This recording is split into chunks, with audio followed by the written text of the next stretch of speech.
Washington, D.C. is a city full of monuments that honor the veterans who fought to preserve freedom in wars throughout history. But there is a place off the beaten path where you can find the stories of the veterans themselves. Andrew Carroll is the director of the Center for American War Letters, and his collection of letters brings history to life. I had no military connections, don't come from a military family.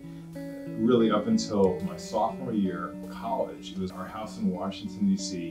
burned to the ground. And the worst part of the fire was losing all the family memorabilia, like the photos and letters, all those things that couldn't be replaced that were just so personal. Not long afterwards, a distant cousin of mine contacted us to see how we were doing, said, you know, I was just going through my old World War II footlocker, and I came across a letter that I wrote to my wife. I was 23 years old, P-51 pilot in Europe. So I get this is the actual letter. It was dated April 21st, 1945. The very first line, Dear Betty Ann, I saw something today that makes me realize why we're over here fighting this war. I called Jim back and I said, this is like one of the most powerful things I've ever read. Of course, I'll return it to you. And he said, just keep it. I probably would have thrown it out anyway.